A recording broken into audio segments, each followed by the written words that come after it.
Bilasipara drugs সৰবৰাহকাৰীৰ অভিনৱ কৌশল।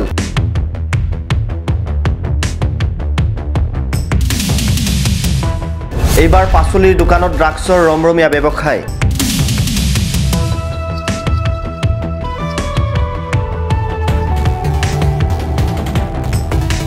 বিলাসীপাৰাৰ বটেৰ তলত সংঘটিত হৈছে এক চাঞ্চল্যকৰ ঘটনা।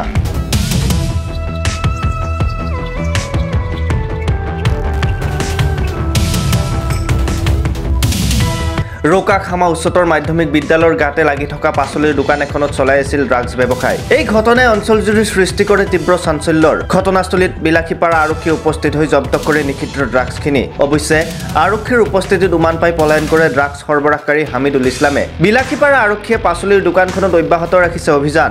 পাচলি ব্যৱসায়িত ৰূপত ড্ৰাগছ সৰবৰাহকাৰীৰ হামিদুলৰ বিৰুদ্ধে আৰক্ষীয়ে কেনেধৰণৰ ব্যৱস্থা গ্ৰহণ কৰে সেয়া সময়ত হ'ব লক্ষণীয়। ৰোকাখামা উচ্চতৰ মাধ্যমিক বিদ্যালয়ৰ মই অধ্যক্ষ।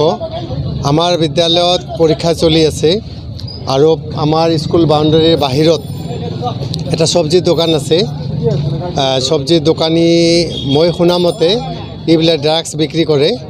আজি কিছুমানে ধৰিছে, মোকো জনাইছে যে এনেকুৱা ঘটনা। এইটো এটা দুৰ্ভাগ্যজনক এটা আমাৰ কাৰণে যে এটা স্কুলৰ বাউণ্ডাৰীত এনেকৈ ড্ৰাগছ বিক্ৰী কৰাটো খুবেই এটা অপৰাধ, যিটো নেকি নৱপ্ৰজন্মক ধ্বংস কৰি আছে। আৰু ইয়াৰ ইতিমধ্যে পুলিচ বাহিনী আহিছে, পুলিচ বাহিনীয়ে তদন্ত কৰি আছে।